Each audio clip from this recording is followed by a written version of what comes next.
you both for being here. Admiral Tar, we're fortunate to have your expertise there. We've enjoyed working with you all on a number of issues. I want to start, if I could, on talking about an issue that comes before this committee, which is the STOP Act. Some of you know this is legislation that deals directly with the huge challenge we face with synthetic opioids coming into our country. We know it's coming mostly from China. We know it's coming mostly through the U.S. mail system. Our permanent subcommittee investigations did a year-long study of this. In fact, earlier Senator McCaskill was here, who was very involved in that. Senator Carper is the co-chair of that effort and very involved with it. We reported back in January something shocking, alarming, which is that if you go online and ask about opioids, people say, fine, we're happy to sell you synthetic opioids, but send it through the U.S. mail system because it's going to get there without any concern, because the U.S. mail system, unlike the private carriers, doesn't require the advanced electronic data that helps law enforcement to be able to identify these packages. 60% of the people who died in Ohio of overdoses, and the most recent data we have, died of fentanyl overdoses. Carfentanil, other synthetic opioids. The county that comprises Columbus, Ohio, just came out with their report from last year, 47% increase in overdose deaths. Two-thirds of those were related to fentanyl. This is a huge crisis, and it is amazing to me that we're allowing our United States Post Office to be able to continue not to provide law enforcement the data they need to be able to find that needle in the haystack. We introduced this legislation back in February of 2017. It has 32 co-sponsors, including a number of members of this committee on both sides of the aisle.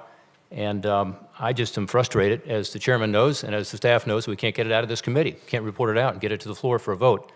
There's a companion bill in the House. It's common sense legislation. Is it the ultimate answer? No. The CARA legislation, which Senator Whitehouse and I co-authored, Senator Whitehouse is here, is working on treatment and recovery and certainly prevention and helping on Narcan. But this is this is a clear and present danger, and we are not addressing it. We're allowing people to have access to this fentanyl in our communities, the poison's coming in, and at a minimum, it would increase the cost if we could do more in terms of stopping it coming in from China through our U.S. mail system. So I would ask you about that. And Admiral, first, are you aware of this issue, and are you supportive of the STOP Act? I will tell you the Customs and Border Protection people are, the DEA is, law enforcement is, and would you be willing to help us to get this done? So, thank you. Thank you for that question. I want to reinforce how critical the limitation of importation of fentanyl and carfentanil and similar drugs are to our fight. In the hospital setting, to use fentanyl would be in ICU, in anesthesia, by trained people, and the thought of this being on the street with its deadly potency is absolutely frightening and astounding.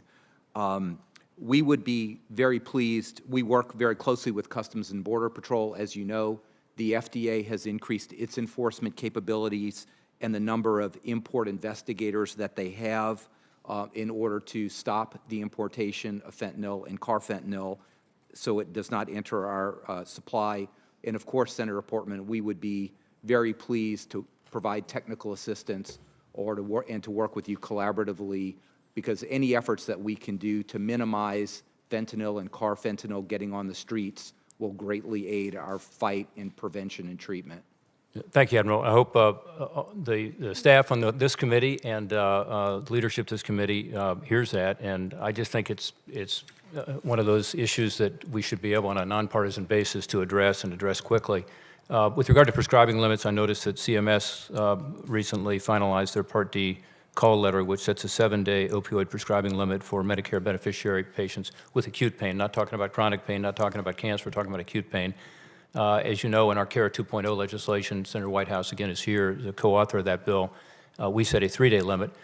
We do that because of the science and because of what CDC has told us, which is on the 4th day is when there's a much higher chance of someone becoming addicted. And also with regard to pain, with regard to acute pain, that 4th day is typically not viewed as necessary from a scientific point of view. How did you choose a 7-day rather than a 3-day limit? So So thank you for that question, sir. We chose it because it was consistent with the CDC guidelines. The Centers for Disease Control has a guideline that says a 7-day supply limit is what they recommended as the top end.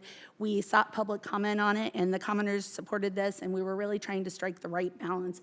We recognize that oftentimes 3 days or less will be sufficient, and that is certainly something, so we have 7 days as the top end. It doesn't mean that's what it has to be, but that was what we did consistent with the CDC. Yeah, Ms. Brandt, I would ask you to go back and look at that CDC data and look at what they say about the fact that during that 4th day, remarkably, because it's, you know, it's based on science and it might not seem common sense to some people, but during that period of time, after 1, 2, 3 days, there's a much less likelihood of an addiction. During that 4th day, 5th day, 6th day, there is.